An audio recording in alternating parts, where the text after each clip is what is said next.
Good morning and Shubh Prabhat. Brain Mumbai माध्यमिक शिक्षण विभाग ऑनलाइन अध्यापन में गोविंद नगर एमपीएस अंग्रेजी माध्यमिक विद्यालय मलाड पश्चिम से मैं संदीप शिंदे आप सबका स्वागत करता हूं। बच्चों, आज हम उपयोजित लेखन भाग 1 देखेंगे। मतलब 2 भागों में हम इसको विभाजित किया है। उसमें से कुछ प्रश्न आज हम देखेंगे कि किस प्रकार से हमें हल करने हैं। प्रश्न पत्रिका में आपको कौन से प्रश्न इस पे आधारित होते हैं, उनका अंक विभाजन किस प्रकार से होता है, ये सब चीजें आज हम आज के पाठ में देखेंगे।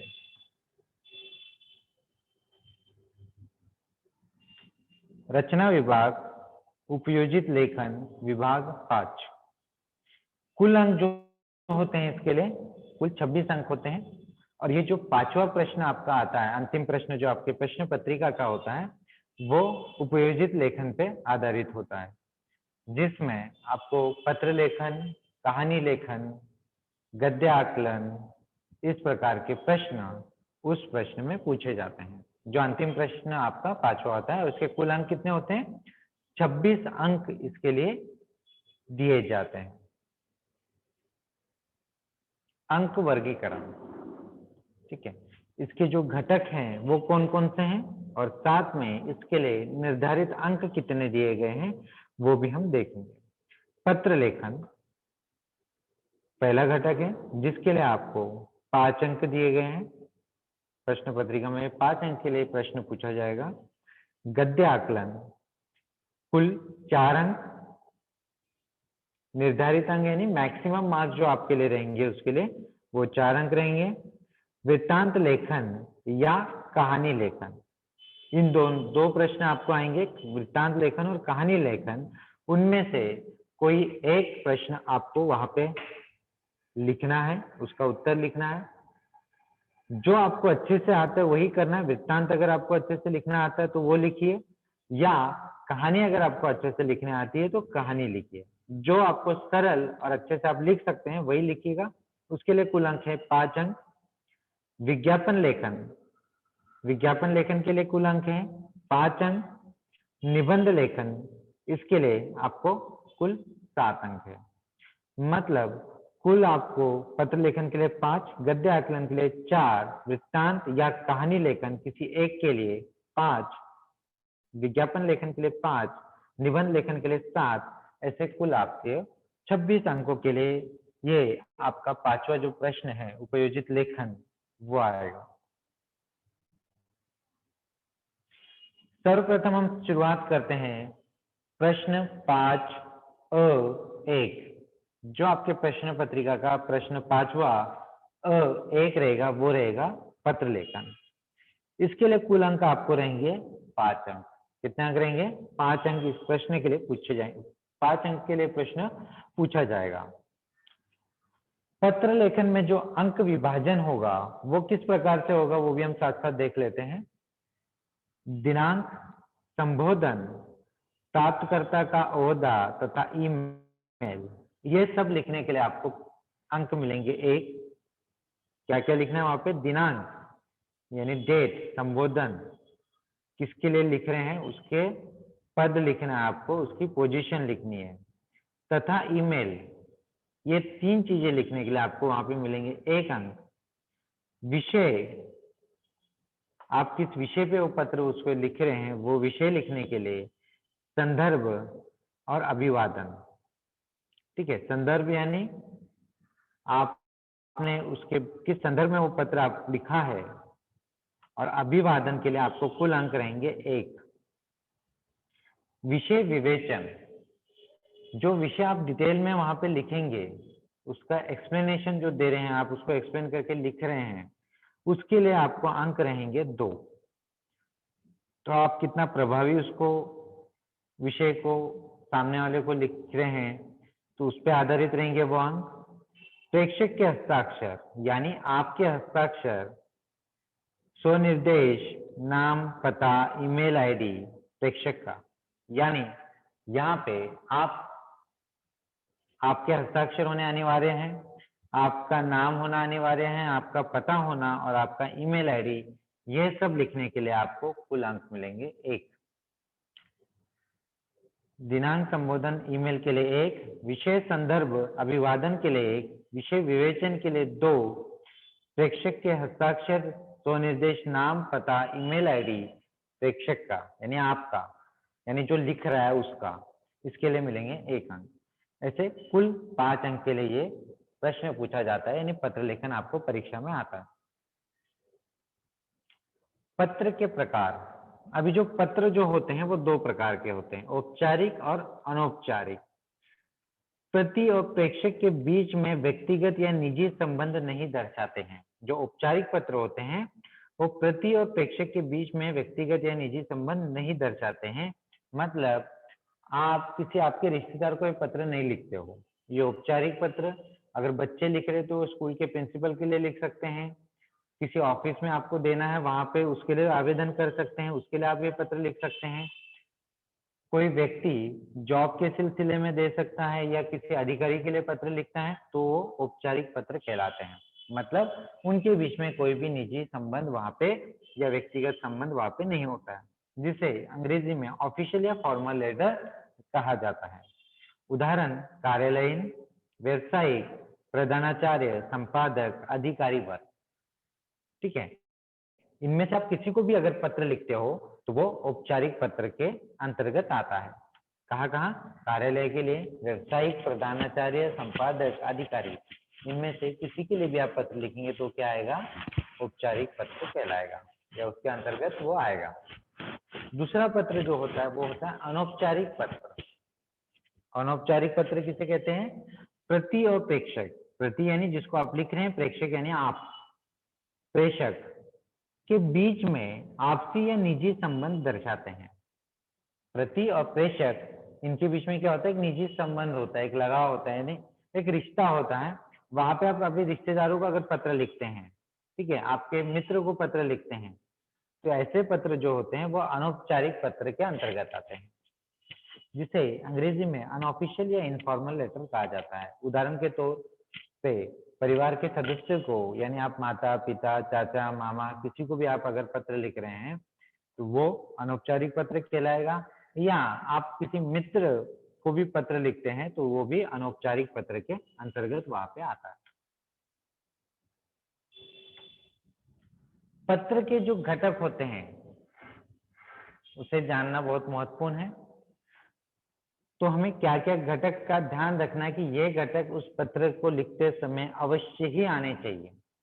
औपचारिक पत्र अगर आप लिख रहे हैं तो उसमें दिनांक, प्रति, ईमेल आईडी, विषय, संदर्भ, महोदय, विषय विवेचन, बहुधीय बहुधिया, ठीक है, हस्ताक्षर, नाम यानी प्रेषक का जो लिख रहा है प्रेषक का, पता प्रेषक का जो लिख रहा है उसका, ईमेल आईडी, इन चीजों का आपको ध्यान रखना है। डेट आएगी प्रति, ईमेल आईडी जिसको आप पत्र लिख रहे हैं उसका, विषय किस विषय पे आप पत्र लिख रहे हैं वो, संदर्भ किस संदर्भ में आप लिख रहे हैं, महोदय, ठीक है, उसके बाद विषय विवेचन, मतलब आप उसको जो भी जिस विषय पे आप पत्र लिख रहे हैं उसको एक्सप्लेन करके वहां पे लिखेंगे। बहुधीय लिख सकते हैं या बहुधिया, आप दोनों में से कोई भी आप उपयोग कर सकते हैं। अगर अधिकारी है, मेल है तो वहां पे बहुधिया आएगा, अगर फीमेल है तो वहां पे बहुधिया आएगा जिसको आप पत्र लिख रहे हैं। बाद में आपके हस्ताक्षर और नाम पता ईमेल आईडी वहां पे लिखेंगे। अगर आप अनौपचारिक पत्र लिख रहे हैं तो वहां पे कुछ घटक का आपको वहां पे ध्यान देना है। वो कौन कौन से हैं? दिनांक, ईमेल आईडी, यहाँ पे प्रति नहीं आएगा, दिनांक के बाद क्या आएगा? ईमेल आईडी, संबोधन जैसे प्रिय वगैरह आप जो लिखते हैं वो, अभिवादन, प्रारंभ, विषय विवेचन, तुम्हारा तुम्हारी, क्योंकि हम ये हमारे रिश्तेदार को पत्र लिख रहे हैं, नाम पता ईमेल आईडी, जो नाम पता ईमेल आईडी प्रेषक जहाँ पे लिखा है अंत में वो सब किसके लिए हैं? वो हमारा जो लिखने वाला है उसका आता है, उसका नाम आएगा, उसका पता आएगा और उसका ईमेल आईडी आएगा।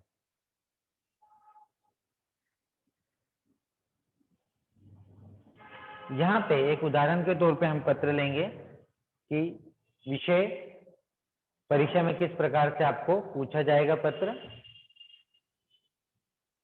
और उसके लिए किन बातों का ध्यान रखते हुए हमें किस प्रकार से पत्र लिखना है वो भी हम साथ ही साथ यहाँ पे देखेंगे।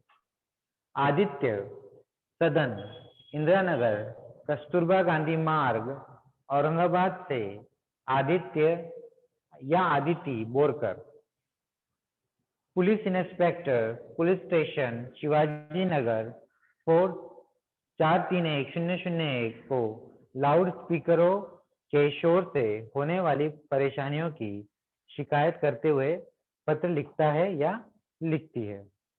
ये हमें कह दिए, इस प्रकार से आपको प्रश्न परीक्षा में पूछा जाएगा। तो कभी भी जब आप पत्र के बारे में जो प्रश्न आपको आता है परीक्षा में, वो जब हल करने के पहले आपको ये पता होना चाहिए कि कौन पत्र लिख रहा है और किसे ये पत्र लिखा जा रहा है। तो यहाँ पे ध्यान देने योग्य जो मुद्दे होते हैं वो होते हैं प्रति जिससे पत्र लिखा जा रहा है। तो यहाँ पे जो हम प्रश्न पढ़ने के बाद हमें समझ में आता है कि हम किसे पत्र लिख रहे हैं, पुलिस इंस्पेक्टर को। प्रति का नाम नहीं पद दिया गया होता है। वहां पे प्रति का अधिकतर पद ही दिया जाता है, क्योंकि ये ऑफिशियल लेटर जब आप लिखते हैं, ठीक है, तो वहां पे आपको क्या मिलेगा, अधिकतर वहां पे आपको उसका पद दिया जाएगा। जिसे आप संबोधन किससे करेंगे, महोदय या महोदया। अगर मेल है, पुरुष है तो महोदय, महिला है, फीमेल है तो वहां पे महोदया आएगा। अब यहाँ पे हमें कुछ चीजों का ध्यान देना है कि ये पत्र हम किसे लिख रहे हैं, पुलिस इंस्पेक्टर को लिख रहे हैं। पता क्या रहेगा, पुलिस स्टेशन शिवाजी नगर 431001 431001। ये हो गया पत्र जिसे हम भेज रहे हैं। पत्र कौन भेज रहा है, प्रेषक होता है। पत्र लिखने वाला कौन है, आदित्य है। सॉरी, आदित्य सदन से लिखा जा रहा है, इंदिरा नगर कस्तूरबा गांधी मार्ग से। ये पता हो गया। कौन लिख रहा है, आदित्य या आदिति, इन दोनों में से कोई एक लिख रहा है। अगर यहाँ पे लड़के लिख रहे हैं पत्र तो वो आदित्य का प्रयोग करेंगे, लड़कियां जब पत्र लिखेंगी तो वो आदिति बोरकर के नाम से पत्र वहां पे लिखेंगे। आपको यहाँ पे ध्यान देना है कि आपका नाम नहीं लिखना है, जो प्रश्न में नाम दिया जाएगा उसी में से आपको किसी एक नाम का चयन करना है। तो लड़के जो हैं वो यहाँ पे आदित्य नाम से पत्र लिखेंगे और लड़कियां जो हैं वो आदिति बोरकर नाम से यहाँ पे पत्र लिखेंगी। कौन से पत्र से लिख रहे हैं, आदित्य सदन, इंदिरा नगर कस्तूरबा गांधी मार्ग, औरंगाबाद से ये पत्र लिख रहे हैं। अब विषय क्या है, पत्र का विषय जो है आपको प्रश्न में ही दिया रहेगा। देखिए, शुरुआत, अंत और विषय, ये सब चीजें आपको प्रश्न में ही दी जाती है, बस आपको उसको ठीक ढंग से वहां पे लिखना रहता है। उसके आपको 3 से 4 अंक वहां पे मिल जाते हैं, 3 अंक वहां पे मिल जाते हैं। सिर्फ 2 अंक के लिए विषय विवेचन जो होता है वह आपको आपके मन से लिखना पड़ता है। तो विषय क्या है, लाउड स्पीकरों के शोर से होने वाली परेशानियों की शिकायत करते हुए यह पत्र यहाँ पे लिखना है।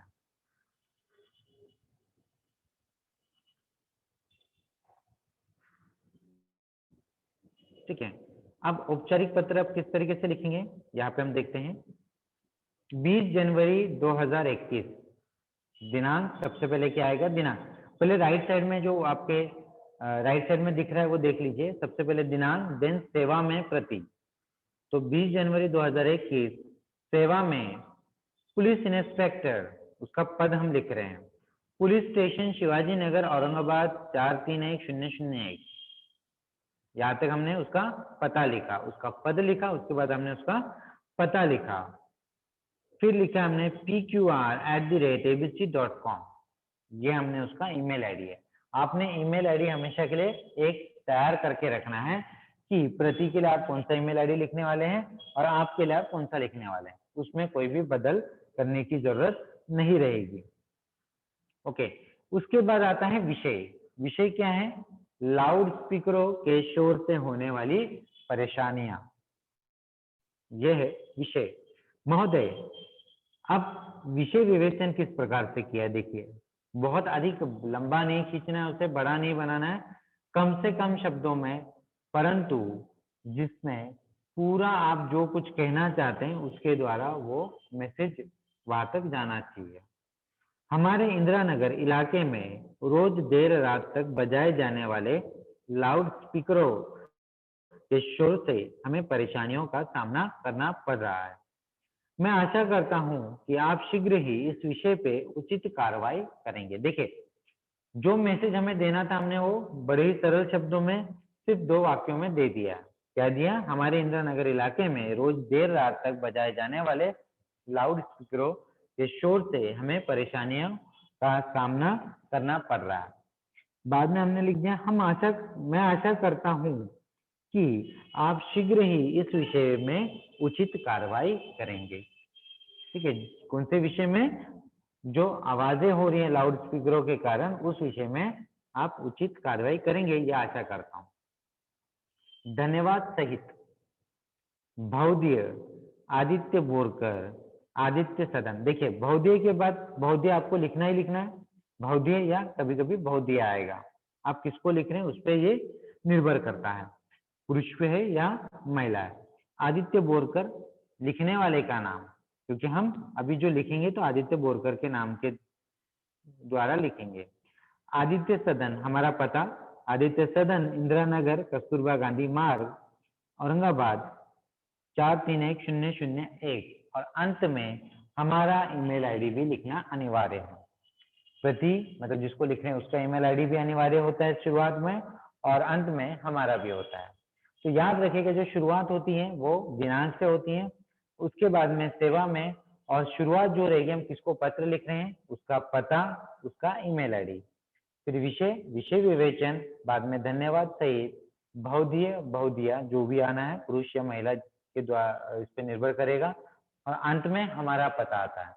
तो प्रश्न पत्र जब आप हल करते हैं परीक्षा में, तो आपको सबसे महत्वपूर्ण है कि ध्यान में आना चाहिए कि आप पत्र लिखने वाला कौन है और पत्र किसे लिखा जा रहा है। अगर आपको इतना भी समझ में आता है तो आप बड़े सरलता से यहाँ पे 3 से 4 अंक प्राप्त कर सकते हैं। लेकिन आप एक और बात का ध्यान दीजिएगा, अगर आप विषय विवेचन यहाँ पे नहीं करते, ठीक है, तो आपको बाकी चीजों के अंक यहाँ पे नहीं मिलेंगे। 1-2 पंक्ति आपको वहां पे लिखना आवश्यक है। अभी हम जाएंगे दूसरा जो बिंदु है, अनौपचारिक पत्र लेखन।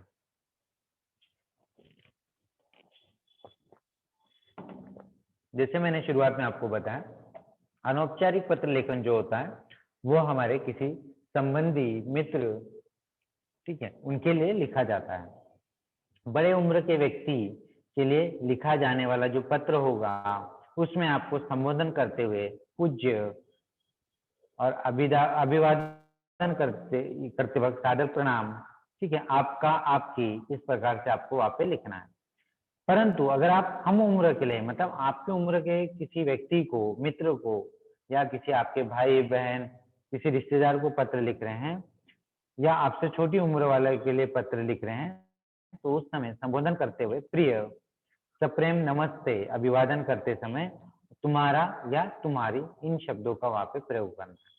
जब आपसे बड़ों के लिए आप पत्र लिखोगे तो क्या करेंगे? पूज्य, सादर प्रमाण, प्रणाम, और अंत में आएगा आपका या आपकी। और आपसे छोटे या आपके हम उम्र, मतलब आपके बराबर उम्र वालों के जो आप पत्र लिखेंगे वहां पे प्रिय, संप्रेम नमस्ते और तुम्हारा, तुम्हारी, इस प्रकार से ये शब्दों का प्रयोग आप परीक्षा में पत्र लिखते वक्त करेंगे।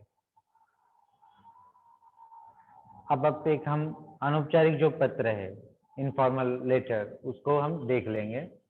उदाहरण देखते हैं। श्याम, श्यामा पांडे, गजानन सोसाइटी, तिलक नगर, कोल्हापुर से अपने मित्र सहेली, मित्र ऑब्लिक सहेली अमित या अमिता शर्मा 10/37 मीरा सोसाइटी नासिक को कथा कथन प्रतियोगिता में प्रथम पुरस्कार प्राप्त होने के उपलक्ष्य में बधाई देते हुए पत्र लिखता या लिखती है। अब सबसे पहले हमें यहाँ पे समझना होगा कि जो ये पत्र लिखा जा रहा है वो कौन लिख रहा है और किसे लिख रहा है। तो यहाँ पे बड़ा सरल है, श्याम या श्यामा पांडे ये पत्र लिख रही है। ओके, किस पते से लिख रही है? उनका पता क्या है? गजानन सोसाइटी, तिलक नगर, कोल्हापुर से। किसे पत्र लिख रही है? उसके मित्र या सहेली को पत्र लिख रही है जिसका नाम अमित या अमिता है, आप किसी भी एक नाम का वहां पे चयन कर सकते हैं। जिसे पत्र लिखा जा रहा है उसका पता क्या है, 10/23 मीरा सोसाइटी नासिक। और सबसे महत्वपूर्ण विषय क्या है यहाँ पे, किस विषय पे, मतलब आपको किस विषय का विषय विवेचन करना है यहाँ पे, वो है कथा कथन प्रतियोगिता में प्रथम पुरस्कार प्राप्त होने के उपलक्ष्य में बधाई देते हुए पत्र यहाँ पे लिखा जा रहा है। ठीक है, क्या है, जो प्रतियोगिता उसमें आपका मित्र या सहेली प्रथम आई है उसको आपको बधाई देते हुए पत्र लिखना है। मतलब ये कौन सा पत्र है, बधाई पत्र है। तो इसे कैसे हम लिखेंगे वो देखते हैं। 20 जनवरी 2021 pqr@abc.com। प्रिय अमिता, अब हमने एक नाम चुना यहाँ पे अमिता, उसको हम ये पत्र लिख रहे हैं। सप्रेम नमस्ते, क्योंकि ये हम उम्र है इसलिए हम यहाँ पे सप्रेम नमस्ते। मैं यहाँ कुशल पूर्वक हूँ और ईश्वर से तुम्हारी कुशलता की कामना करता हूँ। ये याद रखिए, ये पहली पंक्ति आप हर पत्र में लिख सकते हैं अगर ये अनौपचारिक इनफॉर्मल लेटर है तो। आज ही जानकारी मिली कि तुम कथा कथन प्रतियोगिता में प्रथम आई हो। मुझे ये जानकर अत्यंत खुशी हुई। इस खुशी के मौके पर तुम्हें बहुत बहुत बधाई, क्योंकि ये बधाई पत्र हैं। आगे भी ऐसा ही नाम रोशन करते रहना। अपनी माता जी को और पिताजी को सादर प्रणाम कहना। छोटी बहन को प्यार। तुम्हारी सहेली श्यामा पांडे। Gajanan society, Tilak Nagar, Kolhapur, XYZ@ABC। तो यहाँ पे हमने सबसे पहले दिनांक लिखा, उसके बाद ईमेल आईडी लिखा, उसके बाद संबोधन। इसके लिए हमें 1 मार्क्स मिला, 1 अंक मिल गया। अभिवादन, सप्रेम नमस्ते जो किया। प्रारंभ जो किया, मैं यहाँ कुशल पूर्वक हूँ और आपकी कुशलता की कामना करता हूँ या करती हूँ। ठीक है, जो विषय विवेचन है उसके लिए आपको 2 अंक मिलेंगे। अंत में आपकी या तुम्हारी, ठीक है, प्रेषक का नाम यानी श्यामा पांडे, प्रेषक का पता यानी गजानन सोसाइटी, तिलक नगर, कोल्हापुर, और ईमेल आईडी ये लिखने के 1 अंक।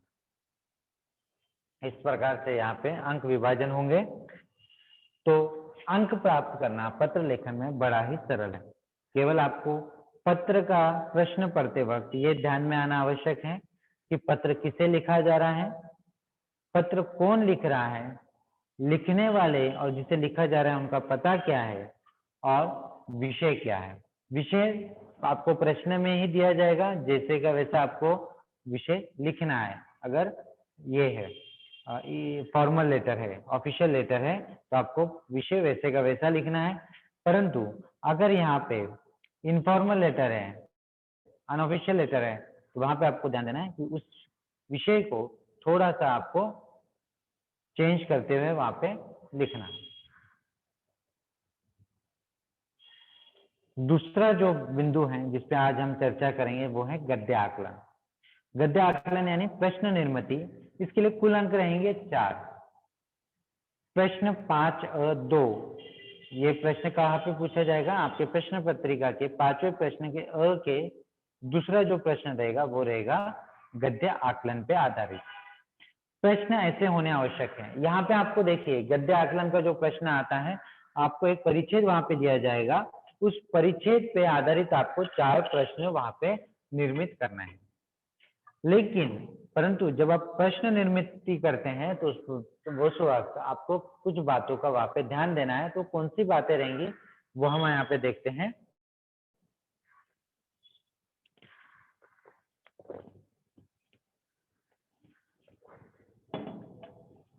प्रश्न ऐसे होने आवश्यक है। गद्य आकलन के लिए लगभग 100 से 200 शब्दों का एक अपठित परिच्छेद दिया जाता है। अपठित यानी जो आपने पढ़ा नहीं, आपके पुस्तक से नहीं रहेगा, पुस्तक के बाहर से कोई भी एक 100 से 200 शब्दों का एक परिच्छेद यानी एक पैराग्राफ आपको दिया जाएगा। उस परिच्छेद को ध्यानपूर्वक पढ़कर उस पर आधारित 4 प्रश्न तैयार करने हैं। मतलब वो परिच्छेद को आपको पढ़ना है और कुल कितने अंक आप वहां पे कितने प्रश्न आपको बनाने हैं, कुल 4 प्रश्नों की आपको वहां पे निर्मित करनी है। प्रश्नों के उत्तर एक वाक्य में हो ऐसे ही प्रश्न बनाए जाए। प्रश्न कैसे बनाने हैं आपको, जिनके उत्तर केवल एक वाक्य में ही होने चाहिए। बहुत बड़े बड़े जिनके उत्तर है वो इस प्रकार के प्रश्न आपको यहाँ पे नहीं बनाने हैं। प्रश्न संक्षिप्त और स्पष्ट होने चाहिए। प्रश्न जो है आपके वो कैसे होने चाहिए? संक्षिप्त यानी छोटे प्रश्न होने चाहिए, एक वाक्य में ही प्रश्न निर्मित होनी चाहिए। और स्पष्ट होने चाहिए। स्पष्ट होने चाहिए यानी जो भी आप प्रश्न पूछ रहे हैं, ठीक है, उसको स्पष्ट रूप से लिखा गया हो, जिसका स्पष्ट अर्थ आपको समझ में आए, या जो भी पढ़ रहा है उसे स्पष्ट समझ में आए कि प्रश्न में क्या पूछा गया हो। छोटा होना आवश्यक है, संक्षिप्त होना आवश्यक है, परंतु साथ ही साथ वहां पे आपको ये भी ध्यान रखना कि वो प्रश्न जो है स्पष्ट होना आवश्यक है।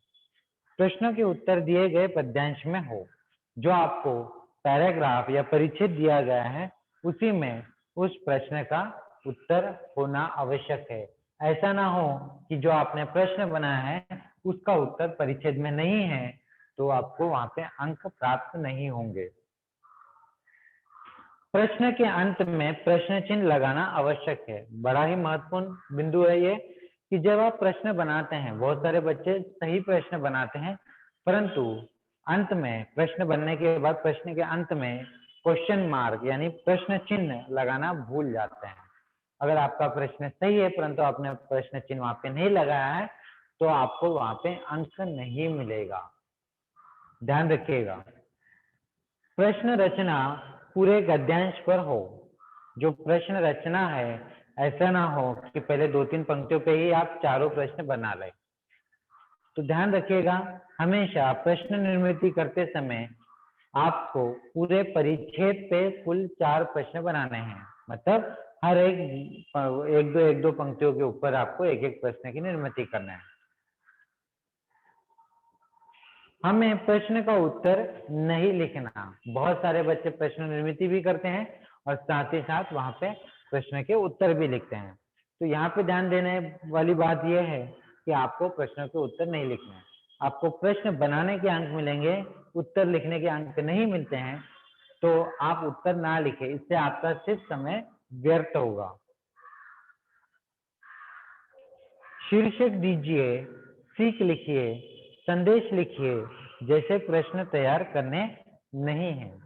ठीक है, आपको प्रश्न पत्रिका में कई बार ऐसा लिखा जाता है कि शीर्षक दीजिए, सीख लिखिए या संदेश लिखिए, परंतु जब आप प्रश्न निर्मित कर रहे हैं तो इस प्रकार के प्रश्न आपको वहां पे नहीं बनाने हैं। अगर इस प्रकार के प्रश्न आप तैयार करते हैं तो उसके लिए आपको अंक वहां पे नहीं मिलेंगे।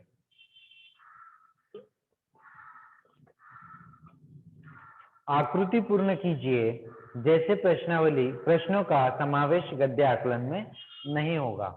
आपको प्रश्न पत्रिका में कई बार आता है कि आकृति पूर्ण कीजिए, परंतु जब आप गद्य आकलन के अंतर्गत प्रश्न निर्मित करते हैं तो आकृति पूर्ण कीजिए, इस प्रकार के प्रश्न भी आपको नहीं बनाना है। ध्यान दीजिएगा क्या क्या नहीं आना चाहिए। शीर्षक दीजिए, सीख लिखिए, संदेश लिखिए या आकृति पूर्ण कीजिए। ये 4 चीजों का ध्यान रखना है, 4 बातों का ध्यान रखना है कि इस पे आधारित आपको प्रश्न नहीं लिखने हैं, नहीं बनाने हैं। प्रश्नवाचक शब्दों का उपयोग करना है। जैसे अंग्रेजी में हम कहते हैं WH question, what, where, when, who, why, इस प्रकार के जो अंग्रेजी में होता है वैसा ही हिंदी में प्रश्नवाचक शब्द होते हैं। इनका प्रयोग करना आपके लिए आवश्यक है। तो कौन कौन से शब्द हैं? कौन, कैसे, किसका, क्यों, क्या, कितना, कहा, इन शब्दों का यहाँ पे प्रयोग करना है और इन शब्दों का प्रयोग करके आपको यहाँ पे प्रश्न निर्मित करनी। यहाँ पे हम एक उदाहरण के तौर पे देखते हैं कि आपको प्रश्न किस प्रकार से पूछा जाएगा। प्रश्न 5(2) में ये प्रश्न आता है, निम्नलिखित गद्यांश पढ़कर ऐसे 4 प्रश्नों को तैयार कीजिए जिनके उत्तर गद्यांश में एक एक वाक्य में हो। आपको परिच्छेद को पढ़ना है। जब भी आप परिच्छेद पढ़ते हैं बड़े ध्यानपूर्वक उसको पढ़िएगा, ताकि आप एक बार जब वो परिच्छेद पढ़ ले उसके बाद आप सरलता से प्रश्न निर्मित कर सकें। पुस्तक का मानव जीवन में बहुत महत्व है। मानव ने सर्वप्रथम पुस्तक का आरंभ अपने अनुभूत ज्ञान को विस्मृति यानी भूलने से, विस्मृति से बचाने के लिए किया था। विकास के आदिकाल में पत्ते, ताड़पत्र, ताम्रपत्र आदि साधन ज्ञान संग्रह के सहायक रहे। ऐसा पुस्तक का इतिहास स्वयं बताता है। पुस्तकें मानव को अपना अनुभव विस्तृत करने में सहायक होती है। साथ ही उन्होंने अपने पूर्वजों के सभी प्रकार की कृत्यों को जीवित रखने की जिम्मेदारी संभाली हुई है। आज के युग में प्राचीन वीरों, धार्मिक महात्माओं, ऋषियों, नाटककारों, कवियों आदि का पता हम इन्हीं पुस्तकों के सहारे पाते हैं। पुस्तकें ही अंतर्राष्ट्रीय विचार क्षेत्र में विभिन्न क्षेत्रों की दृष्टिकोण को एक आधार पर सोचने के लिए बाध्य करती है। अब ये जो है हमने परिच्छेद पढ़ा, इसमें हमें कुल चार प्रश्न तैयार करने हैं। प्रश्न के अंत में हमें प्रश्न चिन्ह का प्रयोग करना है। स्पष्ट कीजिए या आकृति पूर्ण कीजिए, इस प्रकार के प्रश्न हमें यहाँ पे नहीं बनाने हैं। और प्रश्न छोटे, संक्षिप्त यानी एक वाक्य के होने चाहिए और स्पष्ट होने चाहिए। तो देखिए किस प्रकार से हम यहाँ पे प्रश्न की निर्मिति कर सकते हैं। सबसे महत्वपूर्ण कि जो प्रश्न आप बना रहे हैं उसका उत्तर इस परिच्छेद में मिलना अनिवार्य है। अगर नहीं मिलेगा तो आपको सही प्रश्न के लिए भी अंक नहीं मिलेंगे, क्योंकि उसे सही ग्रहित नहीं किया जाता। मानव ने पुस्तक का आरंभ किस लिए किया था? मानव ने पुस्तक का आरंभ किस लिए किया था? अंत में हमने लगाया यहाँ पे प्रश्न चिन्ह। मानव ने सर्वप्रथम पुस्तक का आरंभ अपने अनुभूत ज्ञान को विस्मृति से बचाने के लिए किया था। ठीक है, पहला प्रश्न हमने पढ़ा जिससे हमें स्पष्ट पता चलता है कि क्या पूछा गया, उसका उत्तर भी हमने अभी देखा। दूसरा प्रश्न है पुस्तकें मानव की किस तरह सहायक होती है या सहायक है। तीसरा प्रश्न हमने यहाँ पे बनाया पुस्तकों से हमें किनकी जानकारी मिलती है। किनकी जानकारी मिलती है? प्राचीन वीरों, धार्मिक महात्माओं, ऋषियों, नाटककारों, कवियों आदि का पता हमें इन्हीं पुस्तकों से चलता है। अंतर्राष्ट्रीय विचार क्षेत्र में पुस्तकों का क्या योगदान है? अंतर्राष्ट्रीय विचार क्षेत्र में विभिन्न देशों के दृष्टिकोणों को एक आधार पर सोचने के लिए ये पुस्तकें हमें बाध्य करती हैं। इसलिए इनका क्या योगदान है? ये हमें बाध्य करती है कि हम इनको एक ही दृष्टिकोण के आधार पर इनको सोचने के लिए हमें बाध्य कर रही है। ठीक है, ये कुल 4 प्रश्न हमने बनाए हैं। चारों प्रश्न एक एक वाक्य के स्पष्ट प्रश्न है और प्रश्न के अंत में हमने यहाँ पे प्रश्न चिन्ह का प्रयोग किया है। एक और हम यहाँ पे परिच्छेद देखेंगे और उस पर किस प्रकार से हमने प्रश्न की निर्मिति की वो देखेंगे। निम्नलिखित गद्यांश पढ़कर ऐसे 4 प्रश्नों को तैयार कीजिए जिनके उत्तर गद्यांश में एक एक वाक्य में हो। प्रेम एक ऐसा अलौकिक शक्ति है जिससे मनुष्य को अनंत लाभ होते हैं। प्रेम से मानसिक विकार दूर होते हैं, विचारों में कोमलता आती है, सद्गुणों की दृष्टि होती है, दुखों का नाश और सुखों की वृद्धि होती है, और यहाँ तक कि मनुष्य की आयु भी बढ़ती है। प्रेम ही मनुष्य को साहसी, धीर और सहनशील बनाता है। माता अपने बच्चों के लिए अनंत कष्ट सहती है और स्वयं सब प्रकार के दुख भोग कर उसे सुख देती है। माताओं को बहुधा ऐसी अवस्था में रहना पड़ता है जिसमें यदि प्रेम का सहारा न हो तो वह बहुत शीघ्र बीमार हो जाए, पर यह प्रेम उन्हें रोगी होने से बचाता है। उल्टे शुद्ध प्रेम उन्हें बलिष्ठ और सुंदर बनाता है। बिना प्रेम के अच्छी सुख सामग्री हमें तनिक भी प्रसन्न नहीं कर सकती, पर प्रेम की सहायता से हम बिना किसी सुख सामग्री के भी परम सुखी हो सकते हैं। अतः प्रत्येक मनुष्य को अपना स्वभाव मिलनसार और प्रेम पूर्वक बनाना चाहिए। ये जो परिच्छेद हमने पढ़ा इसमें हमें प्रेम की शक्ति जो होती है उसके बारे में माँ का उदाहरण देते हुए समझाया गया है, और हमें किस प्रकार रहना चाहिए, सबसे मिलनसार यानी मिलजुल के प्रेम पूर्वक हमें वहां पे रहना आवश्यक है। ये इस परिच्छेद द्वारा हमें समझाया गया। परंतु यहाँ पे अब हमें क्या करना है, कुल 4 प्रश्नों की निर्मित करनी है जिनके उत्तर इसी परिच्छेद में हो और प्रश्न जो है एक एक वाक्य में बनाए जाएं जो स्पष्ट हो और अंत में प्रश्न चिन्ह लगाना आवश्यक है। तो देखिए कौन से प्रश्न हम यहाँ पे निर्मित कर सकते हैं। प्रेम से क्या क्या लाभ होते हैं, प्रेम से मनुष्य कैसे बनता है, माता बच्चों के लिए क्या कहती है, मनुष्य का स्वभाव कैसा होना चाहिए। ये जो प्रश्न है वो भी संक्षिप्त में है, छोटे हैं, इनके उत्तर जो हैं वो भी काफी छोटे हैं, एक एक वाक्य के ही इनके उत्तर हैं। इस प्रकार से आपको गद्य आकलन के अंतर्गत प्रश्नों की निर्मित करनी है। जो बातें मैंने बताई हैं उन बातों का ध्यान देना है कि क्या गलती आपको यहाँ पे नहीं करनी है। अधिक लंबे प्रश्न या ऐसे प्रश्न नहीं बनाने हैं जिनके उत्तर काफी बड़े हो।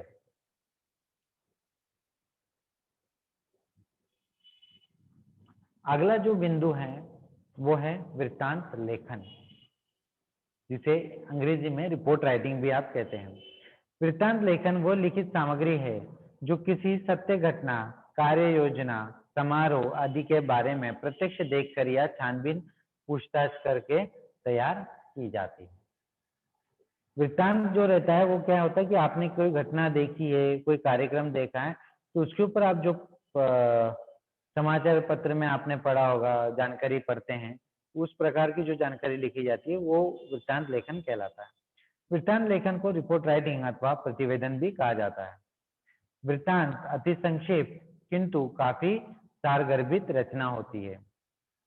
वृत्तांत जो होता है वो संक्षिप्त में होता है, मतलब बहुत ही ज्यादा विस्तृत रूप से आप उसको लिख नहीं सकते, परंतु सार गर्भित यानी सभी जो मुद्दे हैं, जो कुछ आपने देखे हैं, वो सब कुछ आप उतने ही कम से कम शब्दों में लोगों तक पहुंचा सकते हैं, जिसे पढ़कर या सुनकर उस घटना का अन्य कार्रवाई के बारे में वस्तुपूर्वक जानकारी मिल जाती है। मतलब डिटेल में आपको वहां पे इंफॉर्मेशन मिलती है जब आप वृत्तांत पढ़ते हैं।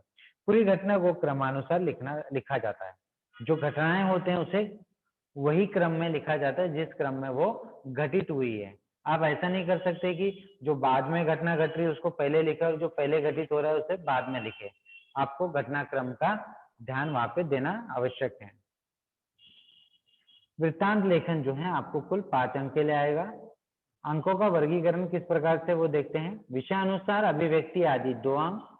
रोचक, सहज तथा प्रभावी भाषा, आपकी भाषा जो है वो रोचक होनी चाहिए, मतलब पढ़ने वाला उसमें उससे जुड़ जाए तो उसकी नजर दूसरी ओर ना जाए। सहज होनी चाहिए, माने सिंपल लैंग्वेज होनी चाहिए आपकी, सरल भाषा, और प्रभावी होनी चाहिए। उसके लिए आपको 2 अंक मिलेंगे। विषयानुरूप समापन आदि, जो आपके समापन होगा, अंत होगा उस वृत्तांत का, वो किस प्रकार से कर रहे हैं। विषय अनुरूप, जो विषय दिया गया उसके अनुरूप है, तो उसके लिए आपको 1 अंक वहां पे मिलेगा। टिप्पणी, कृति पत्रिका के प्रश्न 5A1 में वृत्तांत लेखन का प्रश्न होता है। कौन सा होता है? 5A1 में वृत्तांत लेखन का प्रश्न आपको दिया जाएगा। इस कृति में एक विषय तथा स्थान का नाम दिया जाएगा। एक विषय आपको दिया जाएगा, साथ ही साथ एक नाम आपको दिया जाएगा स्थान का। उस पर 70 से 80 शब्दों में वृत्तांत तैयार करना है। कितने शब्दों में? 70 से 80 शब्द, कई बार 60 से 80 शब्द भी आपको पूछा जाता है। वृत्तांत के लिए आयोजित किए जाने वाले शिविर, वृक्षारोपण कार्यक्रम, स्वच्छता अभियान, साक्षरता प्रसार कार्यक्रम आदि विषय दिए जा सकते हैं। इसके अलावा वृत्तांत का शीर्षक भी देना चाहिए। आप जब वृत्तांत लिखते हैं तो उसको एक शीर्षक देना आवश्यक होता है। वृत्तांत लेखन के विकल्प में कहानी लेखन का प्रश्न होगा। आप या तो वृत्तांत लेखन कीजिए या कहानी लेखन, जो प्रश्न आपको बड़े अच्छे से आता है वही प्रश्नों को आप हल कीजिएगा वहां पे। वृत्तांत लिखते समय ध्यान देने योग्य बातें। अब किन बातों का हमें वृत्तांत लिखते समय ध्यान देना वो देखते हैं। वृत्तांत के विषय को भली भांति समझना और रूपरेखा बना लेना चाहिए। जो विषय है उसको समझिए, उसकी एक रूपरेखा पहले ही मस्तिष्क में आपके बना लीजिए। वृत्तांत संक्षिप्त में होना चाहिए। वृत्तांत जो है वो छोटा होना चाहिए, बहुत ही अधिक विस्तृत रूप से उसको ना लिखें, यानी पढ़ने वाला उसे पढ़ेगा ही नहीं अगर आप ज्यादा उसको लेंदी बनाएंगे, विस्तृत रूप से लिखेंगे तो। शब्द सीमा 60 से 80 शब्दों तक हो। भाषा सरल और सुस्पष्ट होनी चाहिए, भाषा जो है वो सरल होनी चाहिए और स्पष्ट होनी चाहिए। वृत्तांत के आरंभ में ही शीर्षक लिखना चाहिए। वृत्तांत का जो आरंभ होता है वहां पे आपको क्या शीर्षक यानी उसको टाइटल देना है। शीर्षक सटीक होना चाहिए, शीर्षक जो है वो सटीक होना चाहिए, मतलब विषय जो आप लिखने वाले हैं, जिस घटना के बारे में आप बता रहे हैं उससे ही रिलेटेड वो विषय वहां पे शीर्षक जो है वो होने आवश्यक है। शीर्षक के अंत, शीर्षक के उपरांत घटना अथवा किसी कार्रवाई को क्रमानुसार लिखे। जो शीर्षक दिया गया है उसकी जो घटना है उसको क्रम के अनुसार, मतलब जिस क्रम में वो घटित हुई है उसी क्रम में आपको उसको वहां पे लिखना है। वृत्तांत में घटना का सुंदर और सजीव वर्णन होना चाहिए। वृत्तांत में आप क्या करेंगे, जो घटना है उसका सजीव वर्णन वहां पे होना चाहिए, मतलब पढ़ने वाले को लगे कि वो पढ़ नहीं रहा है, ये घटना को आंखों से देख रहा है। इस प्रकार से उसे लिखा जाना चाहिए। इतनी आपकी भाषा प्रभावी होनी आवश्यक है। वृत्तांत लेखन भूतकाल के वाक्यों में लिखा जाता है। जो वृत्तांत लेखन होता है वो क्या है, भूतकाल के वाक्यों में लिखा जाता है। उत्तम पुरुषवाचक में, मुझे, मेरा, हमें आदि शब्दों का प्रयोग ना करें। ये जो शब्द है मैं, मुझे, मेरा और हमें, इन शब्दों का प्रयोग आप वृत्तांत में नहीं कर सकते। वृत्तांत वर्णनात्मक और रचनात्मक शैली में लिखा होना आवश्यक है। उसका वर्णन जो है वर्णनात्मक रूप जो है और रचनात्मक मतलब रचना इस प्रकार से हो कि पढ़ने वाला उससे जुड़ जाए, उसको ऐसा लगे कि वो आंखों देखा, मतलब उसके आंखों के सामने ही ये घटनाएं घटित हो रही है। इस प्रकार से वहां पे वर्णन होना आवश्यक है। समारोह के अंत में समापन एवं आभार प्रदर्शन होना चाहिए। आभार प्रदर्शन वहां पे होना आवश्यक है। आप वृत्तांत लिखते समय किन बातों का ज्यादा ध्यान देंगे? वृत्तांत लेखन के जो सूत्र होते हैं वो क्या है वो हम देखते हैं। कब, कहाँ, क्या, किसका, कैसे और किसके द्वारा, ये सब बिंदु जो है उस वृत्तांत में आने चाहिए। कौन कौन से? कब, कहाँ, मतलब ये कब हुई, कहाँ हुई, क्या, किसका, कैसे और किसके द्वारा। कब यानी घटना कब हुई, घटना की दिनांक और समय का उल्लेख। कहाँ यानी घटना कहाँ हुई, घटना के स्थान का उल्लेख। किसके द्वारा, कार्यक्रम का आयोजन किसके द्वारा समापन हुआ, मतलब मुख्य अतिथि कौन थे वहां पे वो लिखना है। किसका, किसकी अध्यक्षता में कार्यक्रम संपन्न हुआ, अध्यक्ष या मुख्य अतिथि का उल्लेख। क्या, समारोह का कार्यक्रम क्या था, मतलब किस बारे में वो समारोह किया गया था। कार्यक्रम का आपको, जैसे वृक्षारोपण कार्यक्रम था, स्नेह सम्मेलन था, जो भी रहेगा वो वहां पे आपको वहां पे लिखना है। कार्यक्रम कैसा संपन्न हुआ, कार्यक्रम का जो समापन है वहां पे लिखना अनिवार्य है। वृत्तांत लेखन का प्रश्न जो आपको आएगा वो किस प्रकार आता है वो हम देखते हैं। निम्नलिखित विषयों में संबंधित 70 से 80 शब्दों में वृत्तांत लेखन कीजिए। वृत्तांत में स्थान, समय, घटना का उल्लेख आवश्यक है। समता विद्यालय नासिक में हिंदी दिवस के शानदार समारोह का रोचक वृत्तांत लेखन 70 से 80 शब्दों में लिखिए। इस प्रकार से आपको क्या होगा, वो प्रश्न पूछा जाएगा। समता विद्यालय में हिंदी दिवस का शानदार समारोह, कार्यालय प्रतिनिधि द्वारा। ठीक है, आपका हेडिंग दिया आपने वहां पे क्या दी है कि समता विद्यालय में हिंदी दिवस का शानदार समारोह। ऐसा एक रोचक आपको वहां पे विषय वहां पे देना पड़ेगा। जो हेडिंग आप देते, टाइटल आप देते हैं वो रोचक होना आवश्यक है। उसके बाद कार्यालय प्रतिनिधि द्वारा या विद्यार्थी प्रतिनिधि द्वारा, दोनों में से कोई भी आ सकता है। नासिक 15 सितंबर 2020 सुबह 9 बजे। अब यहाँ पे देखिएगा स्थान और दिनांक ये आना अनिवार्य है। तो स्थान आया नासिक, दिनांक 15 सितंबर 2020 सुबह 9 बजे स्थानीय समता विद्यालय में हिंदी दिवस समारोह मनाया गया। अब देखिए 14 सितंबर को हम हिंदी दिवस मनाते हैं, परंतु आप जब न्यूज में कोई भी न्यूज पढ़ते हैं, समाचार पत्र में जब आप समाचार पढ़ते हैं उसमें तारीख अगले दिन की आती है, क्योंकि वो अगले दिन आप पढ़ रहे होते हैं। जिस दिन ये घटित होता है उस दिन वो छपेगा समाचार पत्र और अगले दिन आप पढ़ते हैं। इसलिए इसमें कोई भी घटना जो होगी उसका आपको एक दिन बाद की तारीख आपको लिखनी है। तो हमने तारीख यहाँ पे क्या मेंशन की है, 15 सितंबर 2020 सुबह 9 बजे स्थानीय समता विद्यालय में हिंदी दिवस समारोह मनाया गया। समारोह की अध्यक्षता स्थानीय महाविद्यालय के हिंदी विभाग अध्यक्ष श्रीमान सुनील पाठक ने की। कार्यक्रम की शुरुआत हिंदी स्वागत गीत से हुई। विद्यालय के प्रधान अध्यापक श्री दिनेश शर्मा जी ने माननीय अध्यक्ष महोदय का परिचय कराया तथा हिंदी क्षेत्र में आपके द्वारा राज्य स्तर एवं सामाजिक गतिविधियों के प्रति क्रियाशील होने का भी परिचय दिया। यहाँ पे शुरुआत में हम किस प्रकार से शुरुआत करनी वो हमने देखी कि जो मुख्य अतिथि है उनका हमें इंट्रोडक्शन वहां पे देना है थोड़ा सा। बाद में अध्यक्ष महोदय क्या कहते हैं उनके शब्दों को हमें लिखना है। तो जिस प्रकार से जो हमें विषय दिया गया है उसी प्रकार से उस पर आधारित हमें वहां पे विषय मतलब मुख्य अतिथि क्या कहने वाले हैं या कह चुके हैं वहां पे हमें लिखना है। जैसे अध्यक्ष महोदय के कर कमलों में से राष्ट्रीय स्तर की परीक्षाओं में उज्जवल यश प्राप्त करने वाले विद्यार्थियों को पुरस्कार तथा प्रमाण पत्र दिए गए। श्री पाठक जी ने हिंदी दिवस के प्रति बच्चों का लगाव और उत्साह देखकर उन्हें बधाई दी तथा अन्य छात्रों को भाषा में रुचि लेने तथा शुद्ध भाषा का उपयोग करने पर बल दिया। हिंदी भाषा के महत्व पर संक्षिप्त जानकारी छात्रों को दी। इसके बाद कुछ बच्चों ने हिंदी में कविता, कहानी, गीत आदि पेश किए जिससे कार्यक्रम और भी शानदार बन गया। विद्यालय के हिंदी के अध्यापक श्रीमान वर्मा जी ने माननीय अध्यक्ष महोदय, प्रधानाध्यापक, अध्यापक वर्ग तथा सभी छात्रों को आभार प्रकट किया और इसी के साथ यह हिंदी दिवस का शानदार समारोह का समापन हुआ। देखिए आपको यहाँ पे क्या क्या ध्यान देना है कि परीक्षा में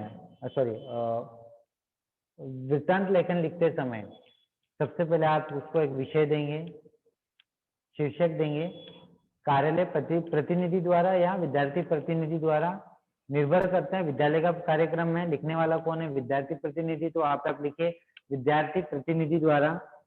उसके बाद स्थान, दिनांक, समय, किस विषय पे वो कार्यक्रम था वो सब वहां पे लिखना आवश्यक है। उसके बाद कौन प्रमुख अतिथि थे, उनका स्वागत किसने किया, उनके बारे में किसने बताया, क्या बताया वो लिखिए। मुख्य अतिथि हैं, उन्होंने आपका क्या मार्गदर्शन किया, उन्होंने उनके जो 2 शब्द हैं वो लिखिए वहां पे। उसके बाद और क्या क्या कार्यक्रम करवाए गए और अंत में आभार प्रदर्शन किसने किया, किसका किया, वो वहां पे लिखना आवश्यक होता है। इस प्रकार से हम वृत्तांत लेखन वहां पे लिखते हैं। आशा करता हूं कि आप लोगों को अच्छे से समझ में आया होगा। धन्यवाद। Hello Almas ma'am,